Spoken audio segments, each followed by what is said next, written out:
Las bañeras tienen una larga y curiosa historia en las que pocas veces nos hemos fijado y que probablemente comienza en torno pues, a 18 siglos antes de Cristo en Babilonia y el palacio de Knossos en Creta, ¿no? En lugares, bueno, en los que se han encontrado las más antiguas, ¿vale? O sea, no obstante, parece que cuando comenzaron a ser populares fue en la Roma imperial, pues donde hechas de mármol empezaron a proliferar como setas en los baños públicos en que, pues bueno, los ciudadanos romanos, además de relajarse y cuidar pues de su higiene, que era muy importante, es público y notorio que hacían pues amistades y negocios allí, ¿no? Bueno. Como tantas otras cosas en la antigüedad clásica, se diría que en la Europa de la Edad Media, en general, pues las bañeras pasaron de moda y fueron artículos de lujo para gente de alta alcurnia, ¿vale? Para la gente de dinero, los ricos. En esa época, quizás Al-Ándalus fue la excepción a la regla y los españoles de aquella era siguieron empleándolas como consecuencia de la costumbre musulmana esta del baño cotidiano, pues que evolucionó en la forma más sofisticada del baño turco en el siglo XVI para reaparecer en la Europa del 18, o sea, periodo en que la mayoría de ellas pues ya empezó a fabricarse ya en metal y a tener pues desagüe, ¿vale? No se puede, sin embargo, contar la historia de la bañera y menos aún,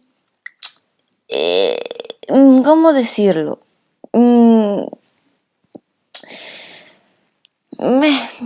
No sé cómo decirlo esta parte. Bueno, no importa. No se puede hablar de esta historia, lo que está diciendo, sin mencionar, bueno, pues a Henry L. Mencken, ¿no? Que era un periodista y escritor estadounidense, que el 28 de diciembre de 1917, pues desde las páginas del New York Evening Mail, hizo la principal aportación alternativa a su devenir histórico, ¿vale? Con el título, él lo propuso que se llamaba Un aniversario desatendido. Y es que Mencken era un hombre muy culto y de prestigio, que llegó incluso a ser muy amigo del novelista Scott Fitzgerald, ¿no? Y escribía sobre una de las efemérides profanas a su juicio más importantes de la historia de los Estados Unidos y en la que nadie parecía haber reparado, y es que era la introducción de las bañeras en aquel país, de la que se cumplía el 75 aniversario aquel mismo año. De acuerdo con su historia, un adinerado comerciante de Cincinnati llamado Adam Thompson fue el primero en instalar una en su casa en diciembre de 1842. Estaba hecha de madera de caoba de Nicaragua y cubierta pues de una lámina de plomo. Era lo suficientemente grande como para que el cuerpo entero de un adulto pues cupiera dentro de ella. Y tan orgulloso estaba este señor, este Thompson, con su adquisición, que un par de días más tarde pues organizó una fiesta a la que invitó a algunos de sus amigos que pudieron disfrutar de un baño. Transformado el asunto en una suerte de evento social, los periódicos de la ciudad pronto recibieron cartas pues hablando de las virtudes del baño doméstico, ¿no? Si bien se suscitó una cierta polémica, ya que no todos los ciudadanos pues estaban a favor, algunos de ellos opinaron que se trataba de un antipático juguete inglés diseñado para corromper la sencillez democrática estadounidense. En aquel artículo, Mencken informaba sobre la controversia suscitada a raíz de la importancia y de la importación de la dichosa bañera y glosaba su azarosa vida al otro lado del Atlántico, relatando que en Virginia se habían impuesto una carga impositiva de $30 al año a los propietarios de una y que en otros lugares como Charleston, en Connecticut, Carolina del Sur o Delaware, sus propietarios habían tenido que pagar unas tarifas de agua corriente muy elevadas a raíz de su implantación. En Boston, pues contaba incluso que habían estado prohibidas entre 1845 y 1862. No era todo, ¿vale? O sea, la historia de los avatares de la bañera en el Nuevo Mundo incluía la referencia a una reunión anual de la Asociación Médica Americana que en 1859 había debatido sobre el efecto del baño doméstico en la salud, concluyéndose en apretada votación de que el 55% de los galenos presentes estimaban que no era perjudicial o que el 25% incluso creían que podía ser beneficioso, lo que impulsó al presidente de los Estados Unidos de aquel entonces, que era Millard Fillmore. Ojo al apellido, se podría traducir como llena más, ¿vale?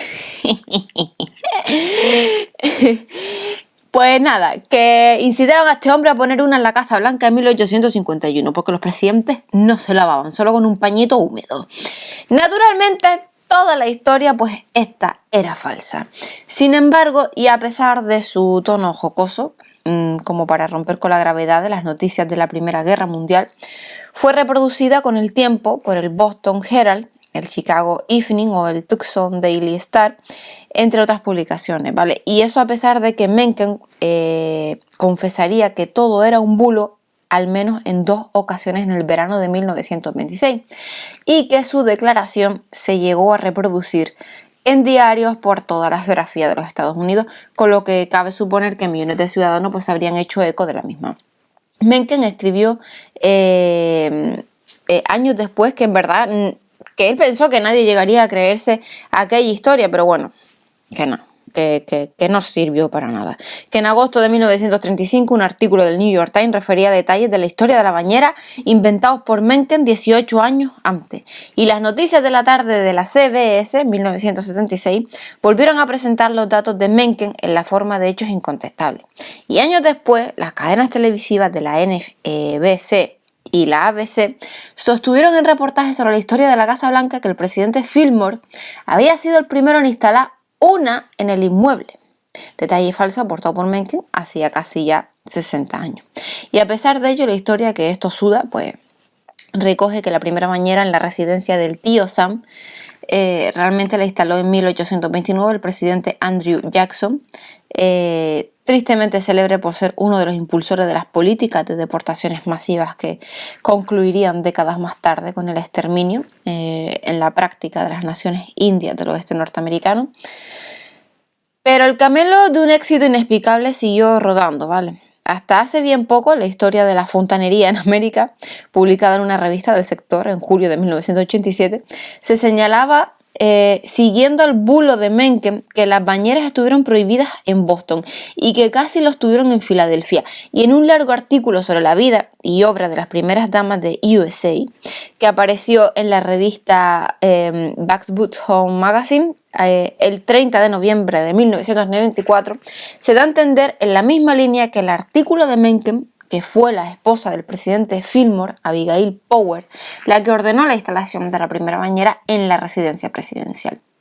Y el Washington Post, quizás por descuido, volvió a reproducir el bulo en noviembre del 2001 e incluso relataba que el presidente Fillmore fue criticado por la prensa de su tiempo al instalar la primera bañera en la Casa Blanca, hecho que fue en su momento pues irritantemente calificado de indulgencia con el lujo monárquico por sus detractores del presidente y de la bañera, suponemos.